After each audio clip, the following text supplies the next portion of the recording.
My name is Douglas Crotts. Really Hubert D. Crotts, but I go by Douglas. Spell your last name for me. C-R-O-T-T-S, Dutch.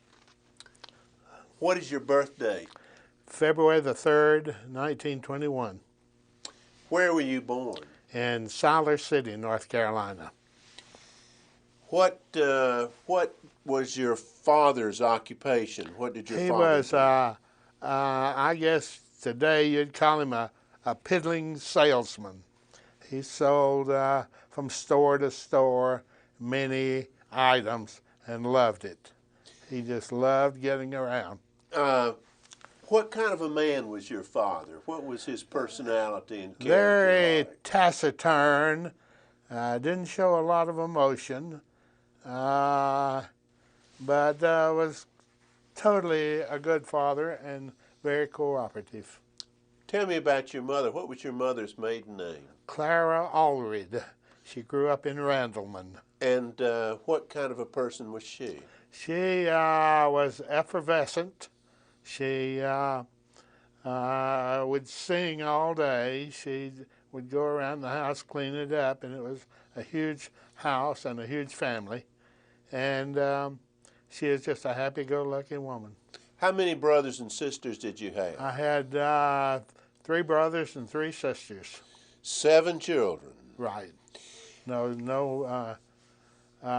adopted one of my uncle's children. He died. His mother died, and really we had an extra child. Now, what were you taught that were the important things in life when you were a young lad? What were the important things in life? When you're a member of a big family like that, you learn on your own, more or less. I don't know that I picked up anybody put me down and just said, this is it and this is it. Was religion an important part of your childhood? Yes, I went constantly. What church? Methodist Church. And the Bible was important and prayer was important, these things? The Bible was not important, except what the church dealt out. We had a Bible always on the desk, but I don't remember seeing any of us opening it. Were you taught to do right? And to... Oh, yes, yes. We had to do that, and we did. Even I was one of the youngest children, and my older siblings would see that I did right. Well, now, what about patriotism? Was country and flag, were those things emphasized in your life? I would dare say when I joined the Marines in '41, I would say my mother had to look up what the Marines were. I don't think she had any idea. What about your education? Where did you get your education? I got a high school education. Back then it was 11 years. I was a very lackadaisical student. I was more interested in sports than I was anything in the academics. Did you graduate from high school in Siler City? Yes. And went through the public schools of Siler City for your education? Correct. Now, what year did you graduate from Siler City High School? 1939. And what were your favorite sports activities? You said you were interested in sports. What did I loved baseball. I didn't particularly like football, but I was big and fat and had the nickname of Tor. I don't know if you remember Tor in the Popeye comics or not, but he is a big, ugly, snaggletooth guy. And that was my nickname, and this is what I was called. And being that big and ugly, you just had to play football. But my real love was basketball and baseball. What position did you play in baseball? I was catcher. Could you throw somebody out at second base? I learned to, yes. If he was slow, he had to be slow. Could you hit the ball? Yes, that was my strong forte, I suppose. And still, he started throwing me curves, and then I had to have a ticket home. Well, now, when you were coming along, in the 1930s going to school. You're talking about the Great Depression. You're talking about the New Deal. You're talking about President Roosevelt. What did your parents think about President Roosevelt? I never heard him mention him.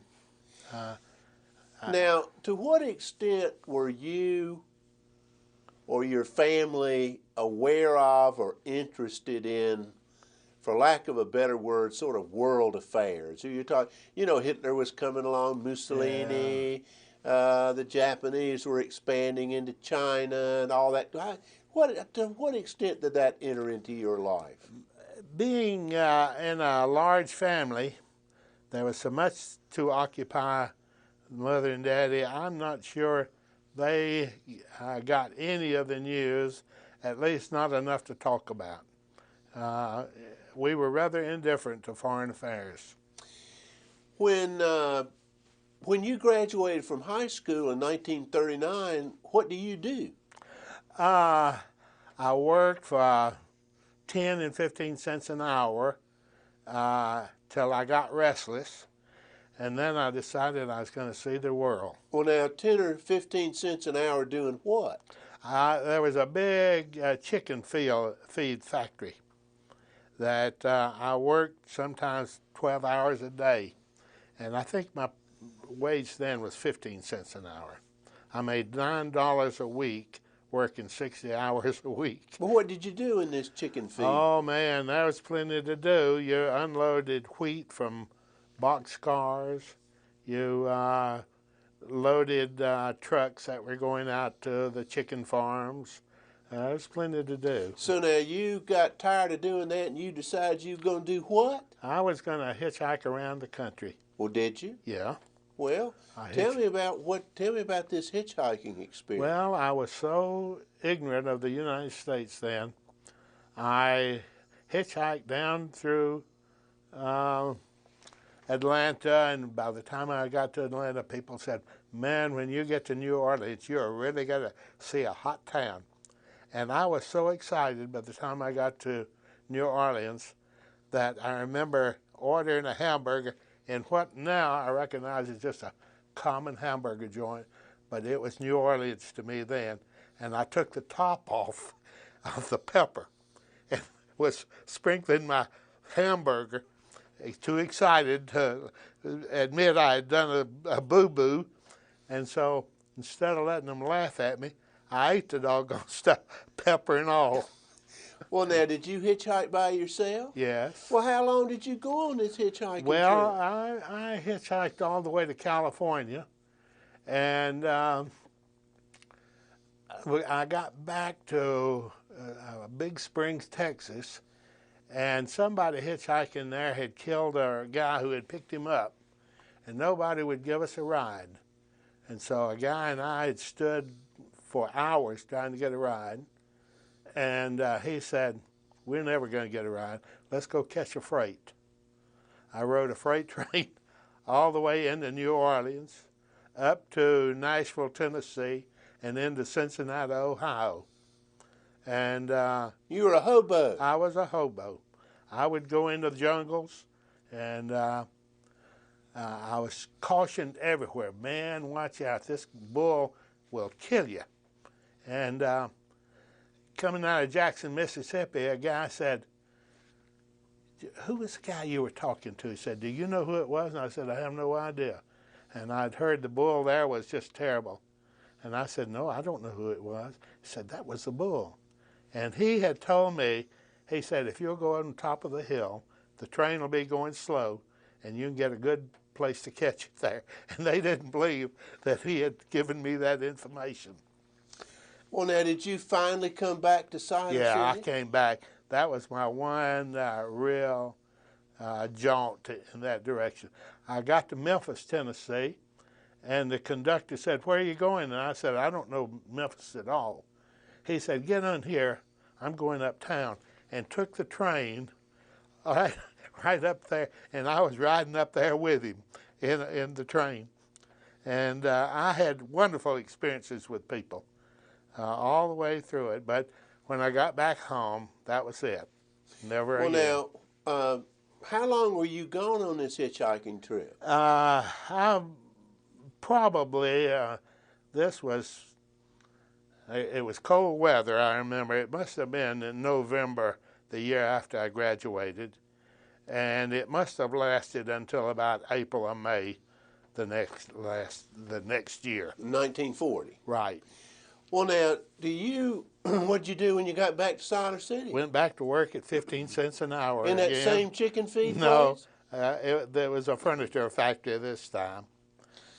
Do you remember where you were when Pearl Harbor happened? Oh, yeah, I was in the Marines.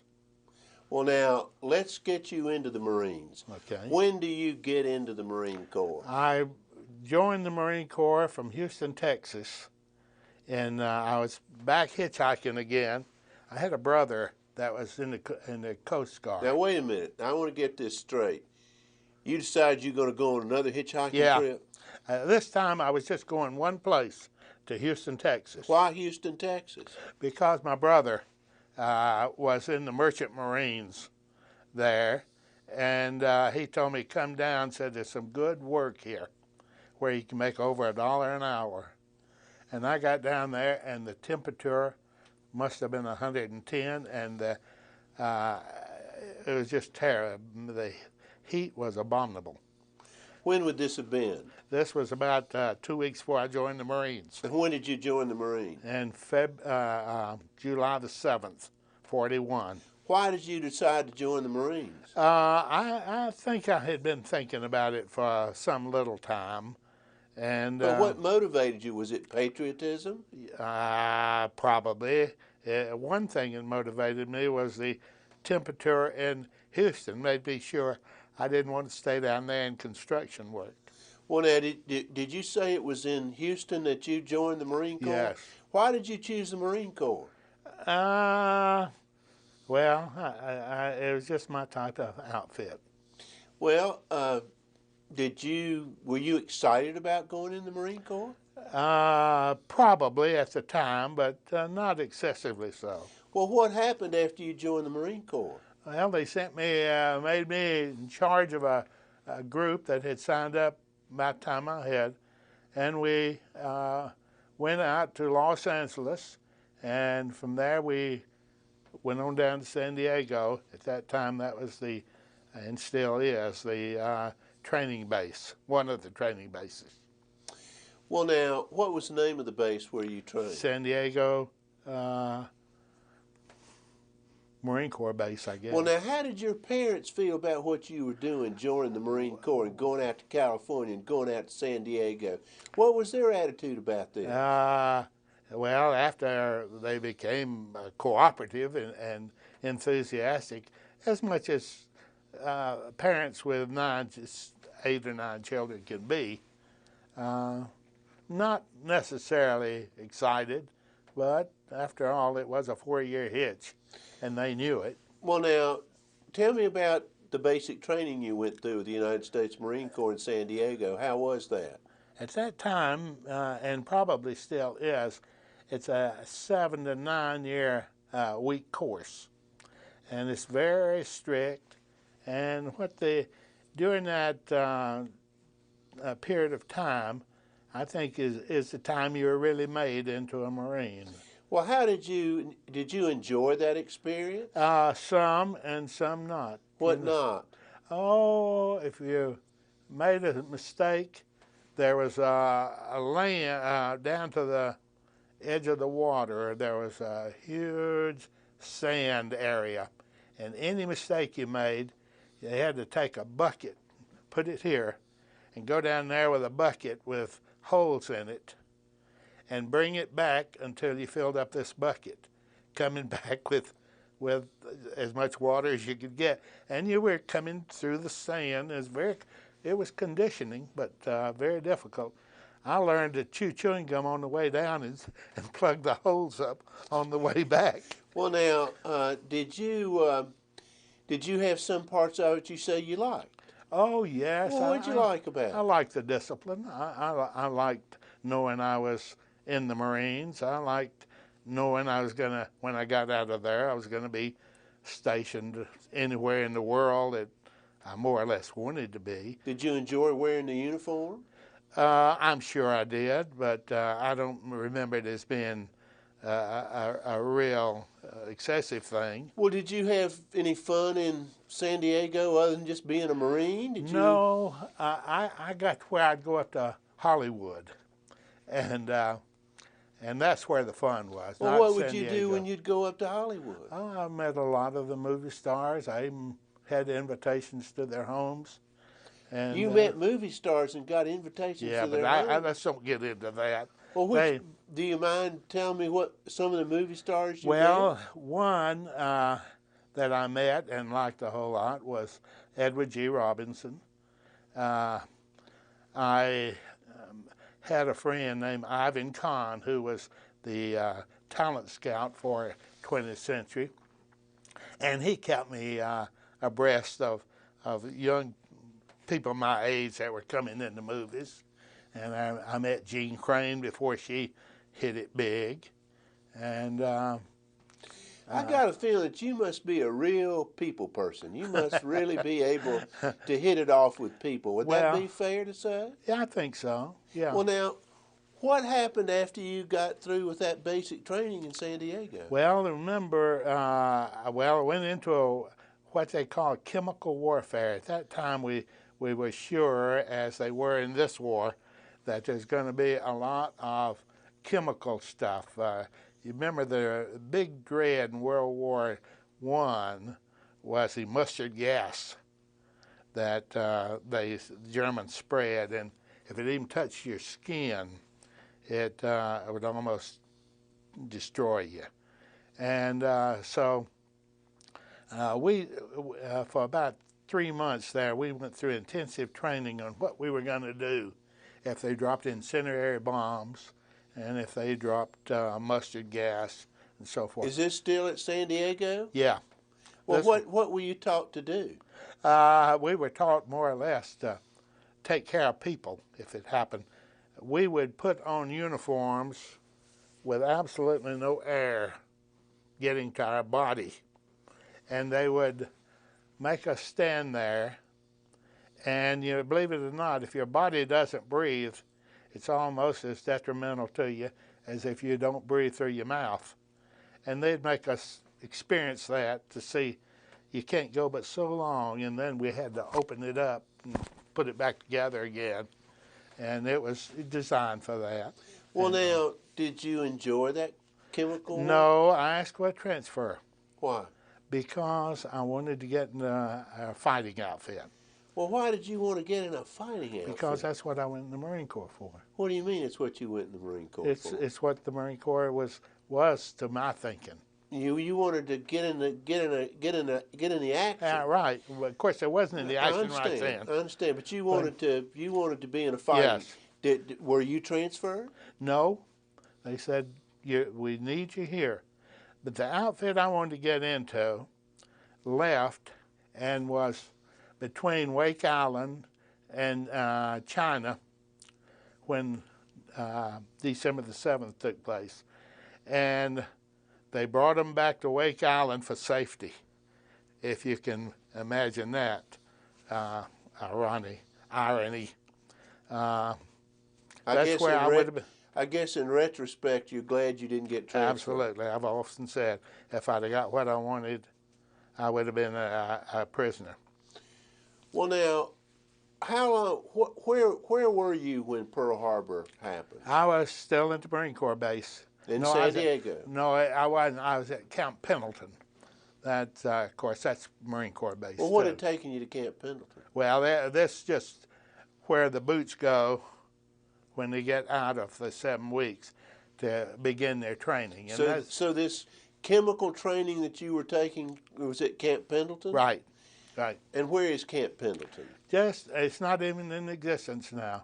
I was talking to one of my friends the other day, and he said, I went out to San Diego, and I went to find, no, I'm sorry, I'm getting this mixed up. It's Camp Elliott.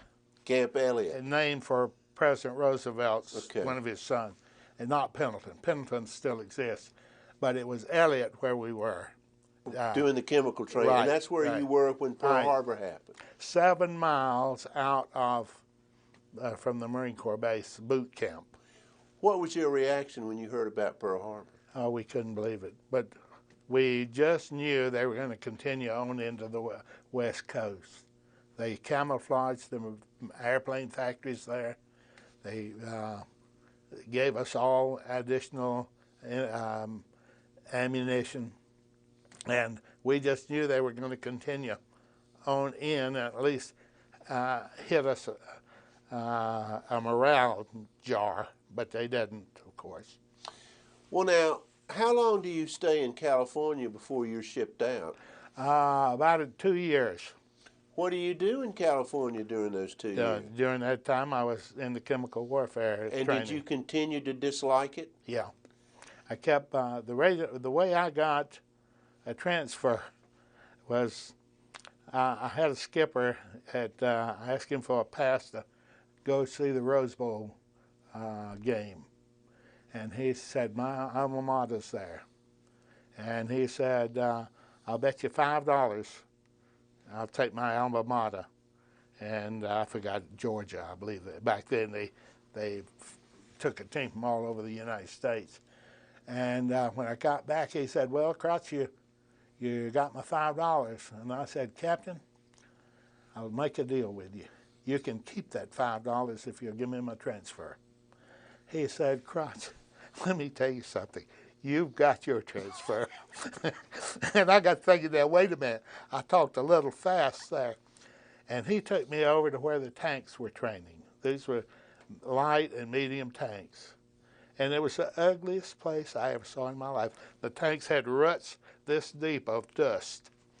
And I went in, and he said, they introduced me to the skipper of the outfit. And he said, let me tell you something. I really do admire you for asking for that transfer. He said, you had a soft job. You could have kept it. But he said, I admire you so much. And I thought, but I'm chickening out. I wanted to say, no, I don't want this dusty place. But we went through it in the training. Well, now, let me stop you for a minute. I want to know, am I correct that your job during this 2-year time that you were in the chemical warfare unit of the United States Marine Corps was to train as to how to provide assistance to Marines that came under gas attack? Is that correct? No, in case they came in. In case they came. Yeah. But that, and what kind of treatment did you give these, were you trained to give to these men? We had 2 jobs there. We were to be, in case fire broke out, we were to be firemen, and we were to do this training. We would take a company of men and say, if you have a gas attack, and back then it was so imminent that it was going to happen, and just like they were this time, you know, we were almost sure that Iraq would use it. And if you do it, here's what you've got to do. You've got to do all kinds of things. First of all, you need to lie down and you need to cover yourself up. Just like this time, they said, we're going to give you a canvas to seal yourself in. Well, that's more or less what we would teach each company to do, one or 2 of the people in each company. And they were to take care of their company if it happened. And it was very imprecise, but it was all we knew to do at that time. And another thing, incendiary bombs was a big thing back then.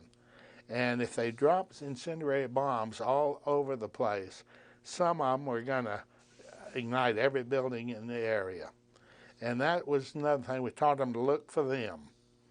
Check the attic and check the basement to be sure something didn't come through and is down in the basement getting ready to burst into flame. Did you see men get hurt during this training? No. You? It was very. Okay. It was a very cushiony job. Well, now, this unit that you you won the bet for the Rose Bowl and you get your transfer.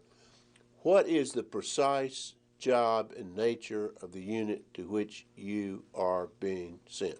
Okay, this is tank unit, and they attack with in just like the infantry would, on in organized motions. You stayed abreast, you protected each other, and they found out I was too big to fit into a tank, and I tell you the truth, I think I had a little claustrophobia, and so I was a volunteer to be a reconnaissance man for the tanks. Well, what does that mean? That means that the tanks were to keep an eye on me, and we had definite signals that we would tell them if there's an enemy out here, and we would show them how many yards, and I'd go up and lay my rifle down and show them the directions. And we also would not let the enemy come near the tank. A tank is as vulnerable as an infantryman is if it isn't protected. Well, where did you do this training for the tank unit? Up at Pendleton. So that's when you went to Pendleton. That's right. Now where is Camp Pendleton located? It is about 35 or 40 miles towards Los Angeles from San Diego. Well, do you eventually ship out with this tank unit? As soon as we got trained, we were gone. When did you leave? We left in July of '43.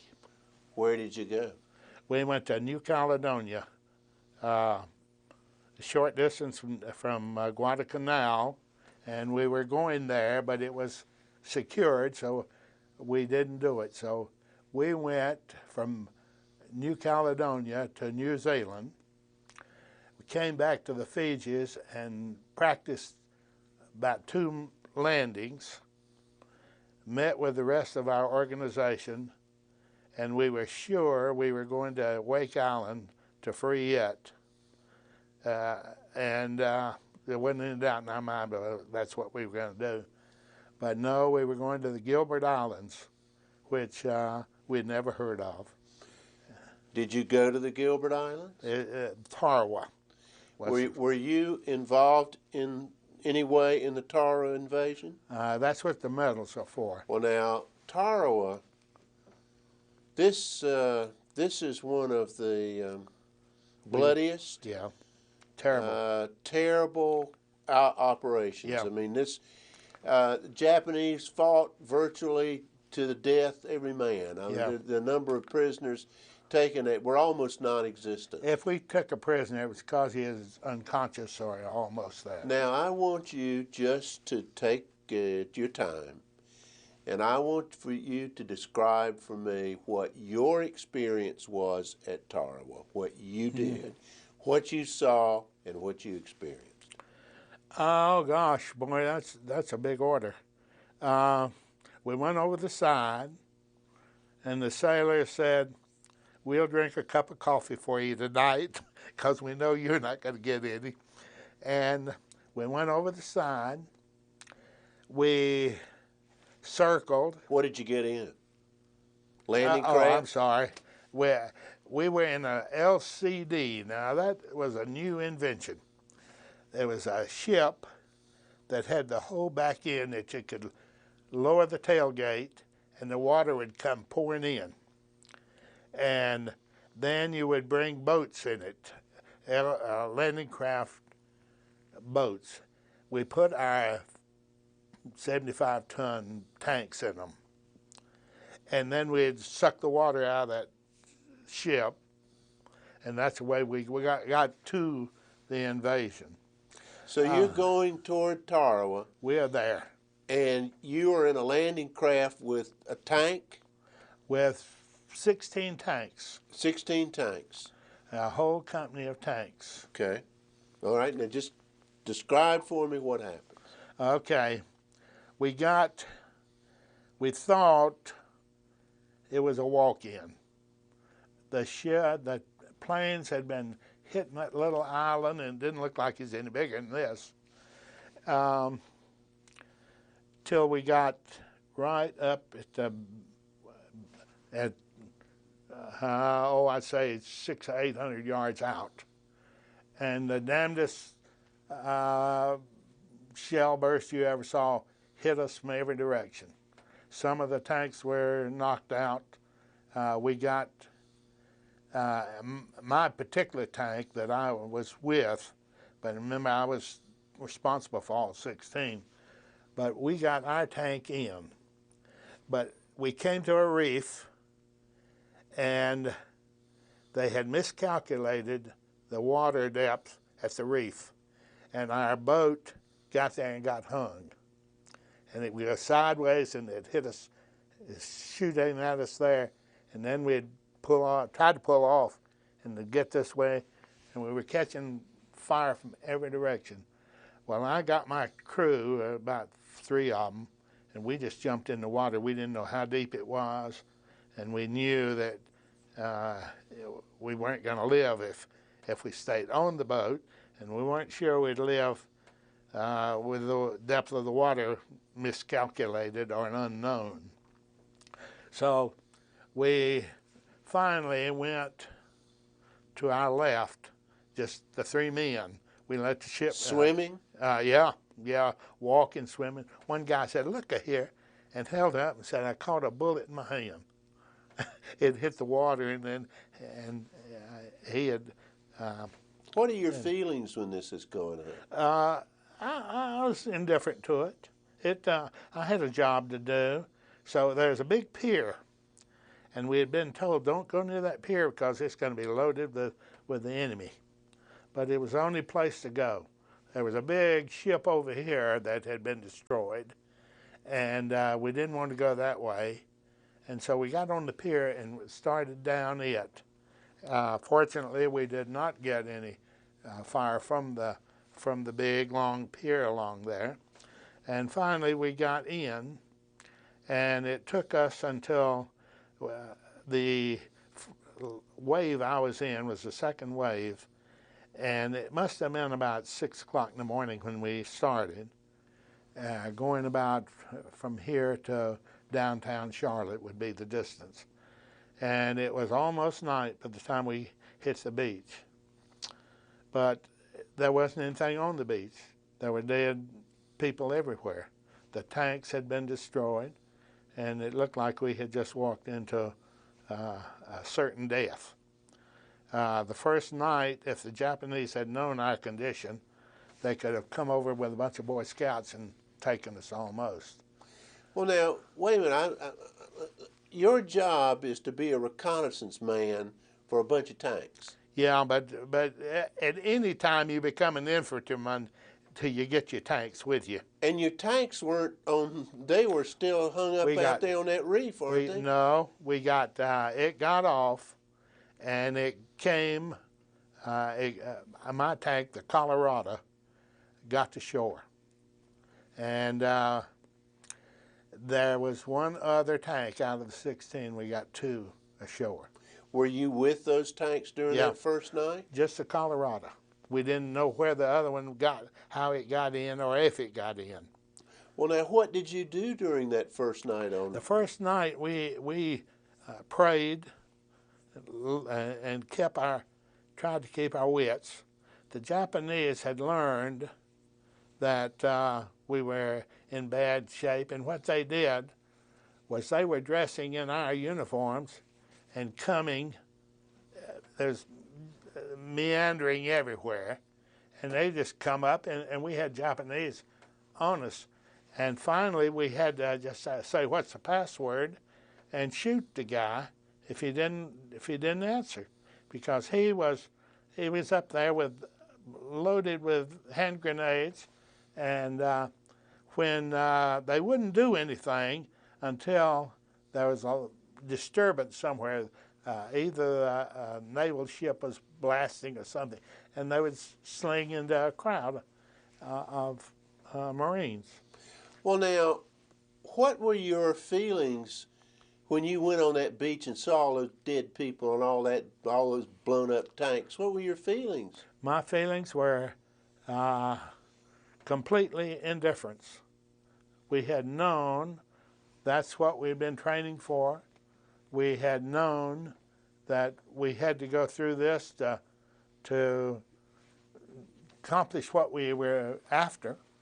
We were after a very villainous enemy that had bombed innocently hundreds and thousands at Pearl Harbor, and we were willing to, as far as I remember now, I'm sure I went through some misgivings here and there, but for the most part, it was just what we had gone thousands of miles to do. Did you do any praying that first night along with the other men? I'm not sure I did. I'm not sure I didn't.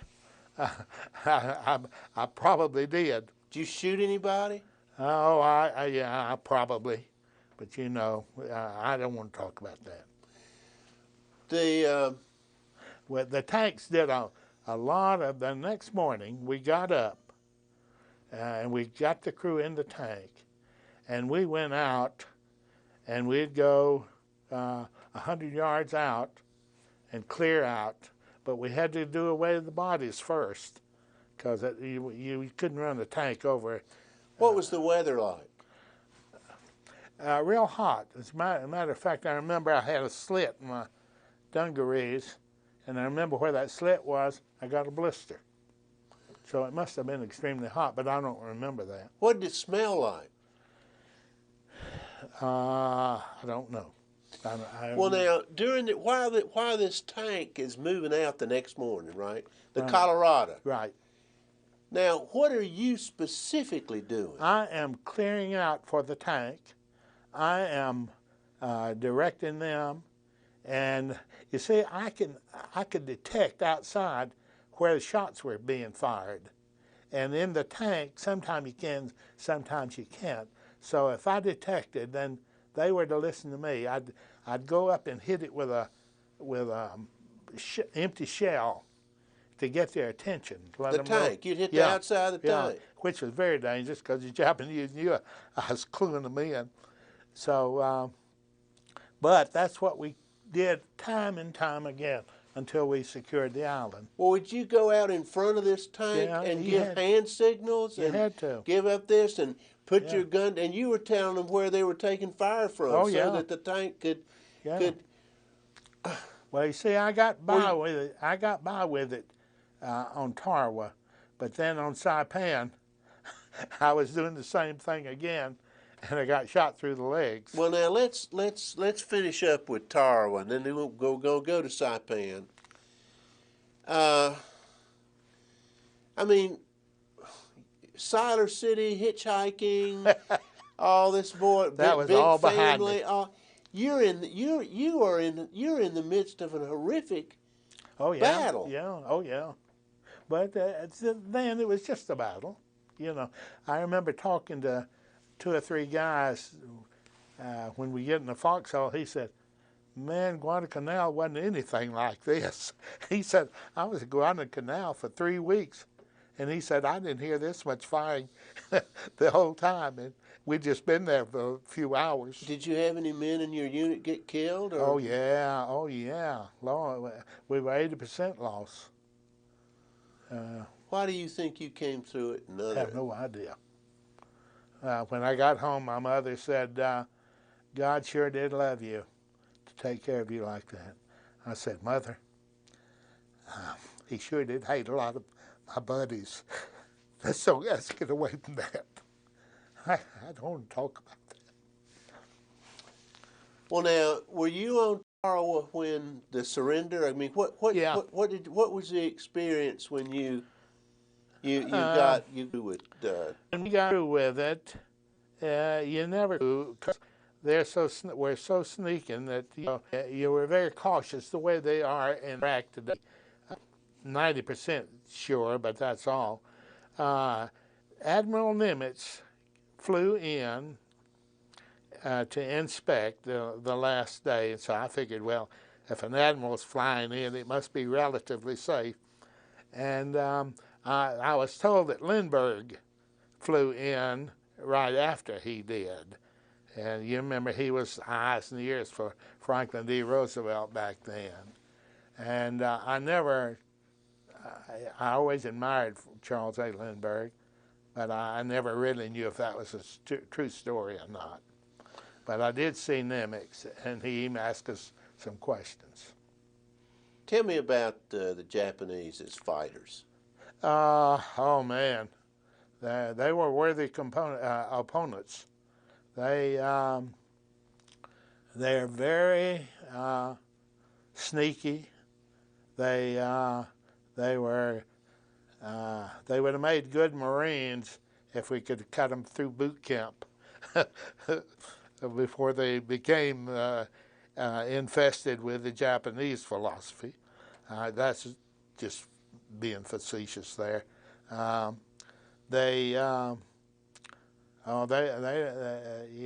had a worthy opponent all the way through. You know, one of the traditions of the United States Marine Corps is that you just don't leave your fallen comrades behind. Did you have to bury some men on Tarawa? Oh yeah, we buried 80 men of our company, a company consisting of 130 maybe. What commendations did you get for your service on Tarawa? What medals did you get? I got the Navy Cross, and the British surprised me. They gave me the, they had to go through Congress to do this, the Distinguished Service Medal, which is a title if you get it as an Englishman. And you remember our Constitution says no titles in our country. And so they had to get Congress to allow it. And so then they wrote and said, I think you've got the medal there. The King was awarding us that. Are you proud of what you did on Tarawa? I did what I was supposed to do. And the medals are incidental because there were a lot of people who I'm sure did much braver things than I did. Did the Colorado make it through the battle? Yeah. And my brother tells me that the replica of the Colorado is up at the Marine Corps base in Quantico now, in one of their displays with Colorado written on the side. Now, I don't know if that's the truth, but that's what he told me. Well, what happens to you after Tarawa? What happens to you? We came back to Hawaii, and of course we had to break in 80 new men, and so we went through training, and then we went aboard ship again. Let's see now, we got back to Hawaii around Christmas, and about June of the next year, we were on our way to Saipan. Now, you were no longer an inexperienced Marine Corpsman. You had been in battle. Mm-hmm. Were your feelings any different when you were heading toward Saipan than you had headed toward Tarawa? Yes, you're a lot more cautious. You have misgivings about this and that. You try to take care of every little incident, and you write a big will and leave it with somebody. And the more you go into battle, the more cautious you are. What do you do to pass the time on these ships when you're going all these horrific distances? I mean, it's a long way from Hawaii to Saipan. What do you do? What did you do a lot of training. What did you fill the hours with? You do a lot of training. It's not all just sitting around. Although I had a buddy, he and I would box. We had boxing gloves, and we would. I remember one time, a bunch of men were hitting with medicine ball, toughening up the stomach, hitting each other. And I said, "Can I get in on that?" And they said, "Sure." And so we'd hit here and there, and finally, they said, "Well, we got to quit." And the guy said, how about coming out? You can take a shower in the officers' quarters. And I said, no, the skipper of the ship would really raise hell. And the guy got me aside and he said, that was the skipper of the ship. So that's the type of thing we did. We stayed tough. Did you enjoy the camaraderie of the military? Oh, yes, yes. As a matter of fact, I just went to Chicago last year and stayed with one of my old Marine Corps buddies, and he has since died. We all are so quickly now. But there's nothing that can hold you more glued than the camaraderie of the people you've gone through battle with. Talk to me about Saipan. Talk to me about what happened at Saipan. Well, Saipan was a little bit different from Tarawa. The land was a lot bigger. The tanks had a lot more maneuverable room. We landed, and we always had the name of a beach, Red Beach, and we would fan out there, and we'd get 80 yards today and 100 yards tomorrow, pushing back if we could. And of course, there was a big mountain there, Mount Tapashaw, that they had guns on, and they would all night bombard us. So we had to, we'd dig a foxhole at night and then run the tank over us so that they couldn't drop bombs straight down on us. And then the next day we'd be up and make plans for moving on out again. How many men would be in that foxhole? In that foxhole? Under that tank? If the whole tank crew was there, you had 5. If you had the tank crew plus a reconnaissance man or 2, you might have 7. But usually you had 2 foxholes in there. And did the tank crews tend to look, how did they look upon their reconnaissance men? I imagine they were... Oh, we were close. We were close. As a matter of fact, when we got back from Tarawa, they took us out and said, we want any recommendations. See, there'd never been a tank landing in the first or second wave before. They said, we want you to make recommendations based on your knowledge at Tarawa. And I said, well, I've got 3 that just have to be done. One, I told you about hitting the tank with a shell. Well, that just sets you up for getting your head blown off. So I said, put a hole in the back of the tank, there's already one there, and put a phone in it with a long cord. And when you pick up that phone, make it turn a light on in the tank. And then let the guy pick up the phone and run to safety. And then talk to the tank people and tell them where the target is. And you know, red tape usually takes a long time, but we had that ready by the time we got to Saipan. What were the second and third things? I'm trying to think what it was. It's all right if you don't remember. I really have forgotten. Well, now, talk to me about what happened to you on Saipan.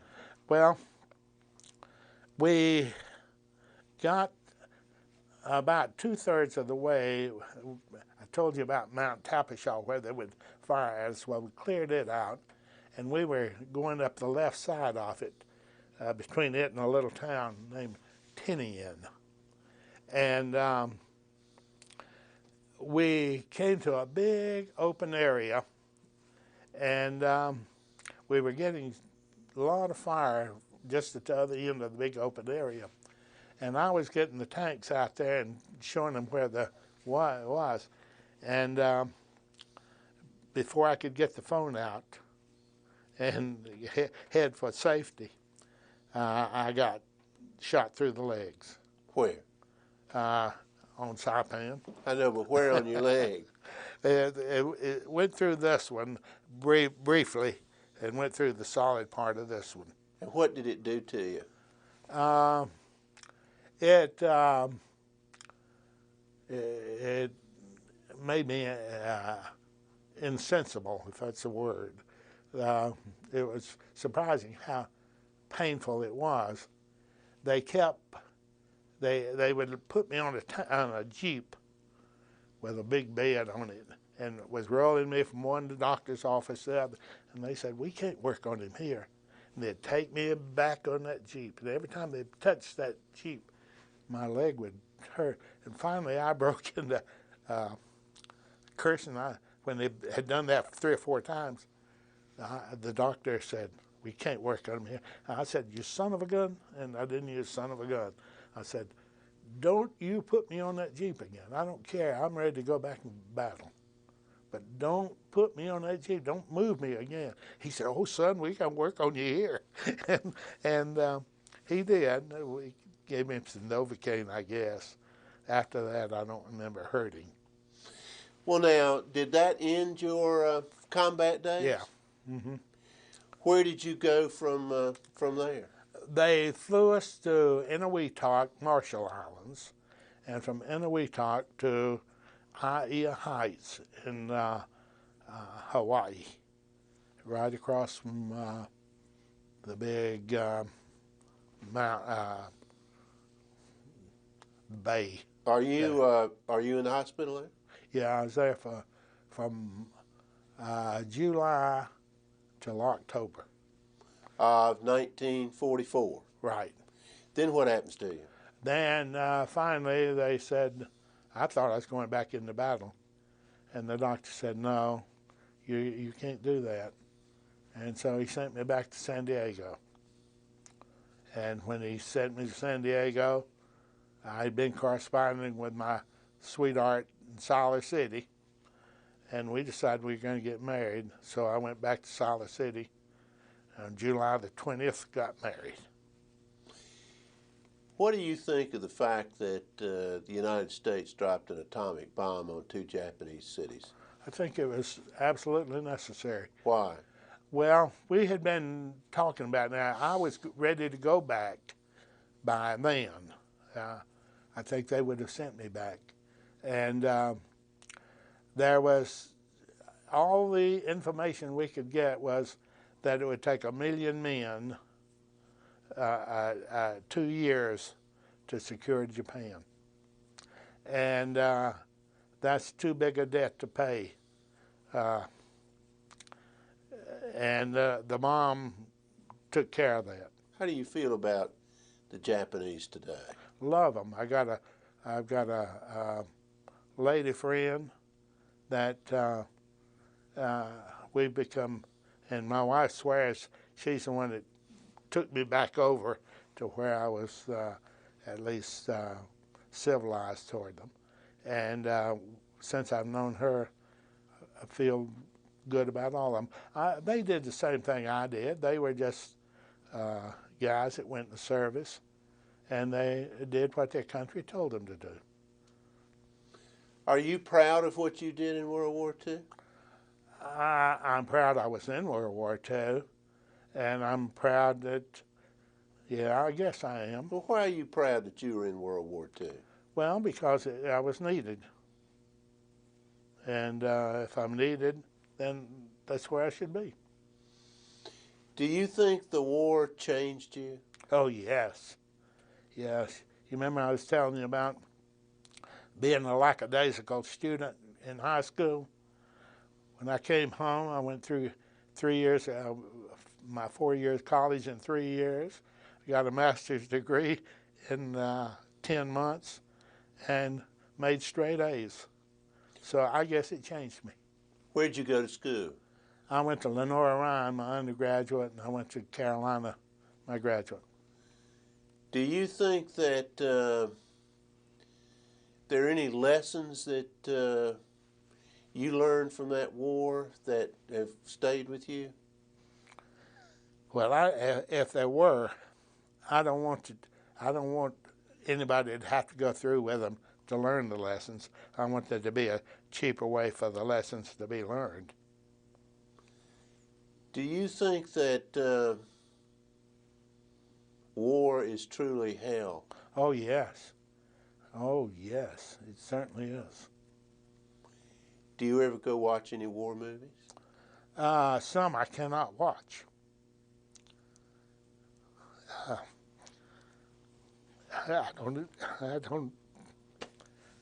don't watch them.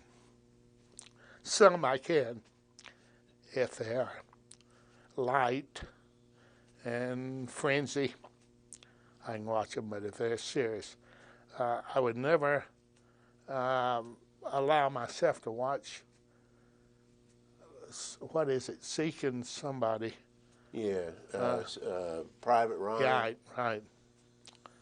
I cannot watch it. You don't need to watch it. I don't. You don't need to have somebody pretend you saw it. Yeah. Do you think that the United States Marine Corps is an organization that we in the United States should be proud of? Oh, yes. Yes. It just reevaluate them the last 4 or 5 weeks. They went in, they got the job done, and then they brought them back out.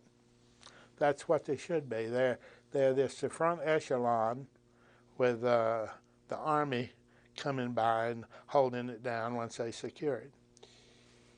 You've been wonderful today telling us these stories, and I know some of it's been painful. Have you talked much about your experiences since the war? Did you say much to people about it? My wife is watching this, I think, and the only thing she knows about the war are little incidental things that are lighthearted, that have nothing to do with the terribleness of war. In our 50 years, I've never told her anything about it, nor have I anybody else. When I get with my buddies, as I did with my friend in Chicago, we talk about it a little.